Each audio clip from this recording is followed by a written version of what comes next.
വാഹനങ്ങൾക്കെല്ലാം common ആയിട്ടുണ്ടാകുന്നൊരു പ്രശ്നമാണ് ഈ കാണുന്ന പോലെ. അപ്പോൾ ഇങ്ങനെ വരുമ്പോൾ മിക്കവരും പഴയ ബാറ്ററി മാറി പുതിയ ബാറ്ററി മേടിച്ച് വെക്കുകയാണ് ചെയ്യുന്നത്. അപ്പോൾ നമ്മുടെയൊക്കെ വാഹനങ്ങളിൽ നമ്മൾ മേടിച്ച് വെക്കുന്ന ഇതുപോലുള്ള ഓട്ടോമോട്ടീവ് ബാറ്ററികൾ, അപ്പോൾ ഇങ്ങനെയുള്ള ബാറ്ററിക്ക് കൂടുതൽ ലൈഫ് കിട്ടണമെങ്കിൽ കറക്റ്റ് ആയിട്ടുള്ള ടൈം പീരീഡിൽ നമ്മൾ ഇതിനകത്ത് ബാറ്ററി വാട്ടർ ഫില്ല് ചെയ്ത് കൊടുക്കണം. ഇങ്ങനെയുള്ള ബാറ്ററികളൊക്കെ നമ്മൾ കടയിൽ നിന്ന് മേടിക്കുന്ന സമയത്ത് കടക്കാർ തന്നെ പറയാറുണ്ട് ഇന്ന് സീറോ മെയിൻ്റെനൻസ് ആണ്. അതുപോലെ മിക്കവാറുള്ള എല്ലാ ബാറ്ററികളിലും എഴുതിയിട്ടുണ്ടാവും സീറോ മെയിൻ്റെനൻസ് എന്ന്. അപ്പോൾ ഇതൊക്കെ കേട്ട് നമ്മൾ വിശ്വസിച്ചിട്ടുണ്ടെങ്കിൽ കറക്റ്റ് ബാറ്ററി വാറണ്ടി പീരീഡ് കഴിയുന്ന സമയത്ത് ഏകദേശം ബാറ്ററിയുടെ കാര്യം തീരുമാനമാവും. അപ്പോൾ ബാറ്ററി വേഗം കംപ്ലൈൻറ്റ് ആകാതിരിക്കാൻ വേണ്ടിയിട്ട് നമ്മൾ പുതിയ ബാറ്ററി മേടിച്ച് ഉപയോഗിച്ച് ഏകദേശം ഒരു 2 വർഷം ആകുന്നതിന് മുമ്പായിട്ട് തന്നെ ബാറ്ററി മുകളിലെ കവർ ഓപ്പൺ ആക്കി ഇങ്ങനെയുള്ള 12 വോൾട്ടിൻ്റെ ബാറ്ററിക്ക് 6 സെല്ലുകളാണുള്ളത്. അപ്പോൾ 6 സെല്ലുകളിലും കറക്റ്റായിട്ട് വാട്ടർ ഫില്ല് ചെയ്ത് കൊടുക്കുക.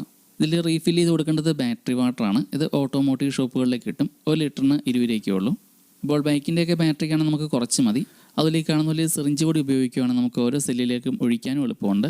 അതുപോലെ ഇങ്ങനെ റീഫില്ല് ചെയ്യുന്ന സമയത്ത് സെല്ലുകൾ ഫുള്ളായിട്ട് കംപ്ലീറ്റ് ആയിട്ട് നിറയ്ക്കുകയും ചെയ്യരുത്. ഓരോ സെല്ലിൻ്റെയും ഹോളിലൂടെ കറക്റ്റായിട്ട് ഉള്ളിലേക്ക് നോക്കുക. അതിൻ്റെ ഉള്ളിൽ വെളുത്ത പോലെ ലെഡ് കാര്യങ്ങളെല്ലാം കാണാം. അപ്പോൾ അത് മുങ്ങിക്കിടക്കുന്ന രീതിയിൽ മാത്രമാണ് വെള്ളം ഫില്ല് ചെയ്യാവുള്ളൂ. ഓവറായിട്ട് റീഫില്ല് ചെയ്തിട്ടുണ്ടെങ്കിൽ ബാറ്ററി ചാർജ് ആകുന്ന സമയത്ത് പുറത്തേക്ക് ലീക്കാവും. അതുപോലെ ബാറ്ററി ഉള്ളിലുള്ള ഈ വാട്ടർ ഇത് നമ്മുടെ ദേഹത്താകാതെ ശ്രദ്ധിക്കുക. അപ്പോൾ ഇതുപോലുള്ള ബാറ്ററിക്ക് പുതിയത് മേടിച്ച് ഉപയോഗിച്ച് ഏകദേശം ഒരു 2 വർഷമൊക്കെ ആകുമ്പം കറക്റ്റായിട്ട് ഓരോ സെല്ലുകളിലേക്കും വാട്ടറൊക്കെ റീഫില്ല് ചെയ്ത് ഉപയോഗിക്കുകയാണെങ്കിൽ ഒരുപാട് വർഷം കംപ്ലൈൻറ്റ് കൂടാതെ നമുക്ക് ഇങ്ങനെയുള്ള ബാറ്ററി ഉപയോഗിക്കാൻ പറ്റും. അപ്പോൾ ഇതേപ്പറ്റി എന്തെങ്കിലും സംശയങ്ങളൊക്കെ ഉണ്ടെങ്കിൽ കമൻറ്റ് ചെയ്താൽ മതി, ഡീറ്റെയിൽ വീഡിയോ ചെയ്യാം. വാഹനങ്ങൾക്കെല്ലാം കോമൺ ആയിട്ടുണ്ടാകുന്നൊരു പ്രശ്നമാണ് ഈ കാണുന്ന പോലെ.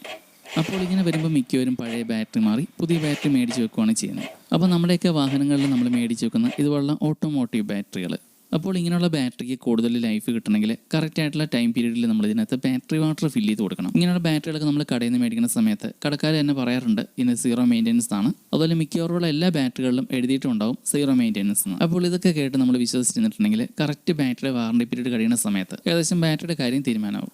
അപ്പോൾ ബാറ്ററി വേഗം കംപ്ലൈൻറ്റ് ആകാതിരിക്കാൻ വേണ്ടിയിട്ട് നമ്മൾ പുതിയ ബാറ്ററി മേടിച്ച് ഉപയോഗിച്ച് ഏകദേശം ഒരു 2 വർഷം ആകുന്നതിന് മുമ്പായിട്ട് തന്നെ ബാറ്ററി മുകളിലെ കവർ ഓപ്പൺ ആക്കി ഇങ്ങനെയുള്ള 12 വോൾട്ടിൻ്റെ ബാറ്ററിക്ക് 6 സെല്ലുകളാണുള്ളത്. അപ്പോൾ 6 സെല്ലുകളിലും കറക്റ്റായിട്ട് വാട്ടർ ഫില്ല് ചെയ്ത് കൊടുക്കുക. ഇതിൽ റീഫില്ല് ചെയ്ത് കൊടുക്കേണ്ടത് ബാറ്ററി വാട്ടറാണ്. ഇത് ഓട്ടോമോട്ടീവ് ഷോപ്പുകളിലേക്ക് കിട്ടും. 1 ലിറ്ററിന് 20 രൂപയ്ക്കേ ഉള്ളൂ. ഇപ്പോൾ ബൈക്കിൻ്റെയൊക്കെ ബാറ്ററിക്കാണെങ്കിൽ നമുക്ക് കുറച്ച് മതി. അതിലേക്ക് കാണുന്ന പോലെ സിറിഞ്ച് കൂടി ഉപയോഗിക്കുകയാണെങ്കിൽ നമുക്ക് ഓരോ സെല്ലിലേക്കും ഒഴിക്കാനും എളുപ്പമുണ്ട്. അതുപോലെ ഇങ്ങനെ റീഫില്ല് ചെയ്യുന്ന സമയത്ത് സെല്ലുകൾ ഫുള്ളായിട്ട് കംപ്ലീറ്റ് ആയിട്ട് നിറയ്ക്കുകയും ചെയ്യരുത്. ഓരോ സെല്ലിൻ്റെയും ഹോളിലൂടെ കറക്റ്റായിട്ട് ഉള്ളിലേക്ക് നോക്കുക. അതിൻ്റെ ഉള്ളിൽ വെളുത്ത പോലെ ലെഡ് കാര്യങ്ങളെല്ലാം കാണാം. അപ്പോൾ അത് മുങ്ങിക്കിടക്കുന്ന രീതിയിൽ മാത്രമാണ് വെള്ളം ഫില്ല് ചെയ്യാവുള്ളൂ. ഓവറായിട്ട് റീഫില്ല് ചെയ്തിട്ടുണ്ടെങ്കിൽ ബാറ്ററി ചാർജ് ആകുന്ന സമയത്ത് പുറത്തേക്ക് ലീക്കാവും. അതുപോലെ ബാറ്ററി ഉള്ളിലുള്ള ഈ വാട്ടർ ഇത് നമ്മുടെ ദേഹത്താകാതെ ശ്രദ്ധിക്കുക. അപ്പോൾ ഇതുപോലുള്ള ബാറ്ററിക്ക് പുതിയത് മേടിച്ച് ഉപയോഗിച്ച് ഏകദേശം ഒരു 2 വർഷമൊക്കെ ആകുമ്പം കറക്റ്റായിട്ട് ഓരോ സെല്ലുകളിലേക്കും വാട്ടറൊക്കെ റീഫില്ല് ചെയ്ത് ഉപയോഗിക്കുകയാണെങ്കിൽ ഒരുപാട് വർഷം കംപ്ലൈൻറ്റ് കൂടാതെ നമുക്ക് ഇങ്ങനെയുള്ള ബാറ്ററി ഉപയോഗിക്കാൻ പറ്റും. അപ്പോൾ ഇതേപ്പറ്റി എന്തെങ്കിലും സംശയങ്ങളൊക്കെ ഉണ്ടെങ്കിൽ കമൻറ്റ് ചെയ്താൽ മതി, ഡീറ്റെയിൽ വീഡിയോ ചെയ്യാം.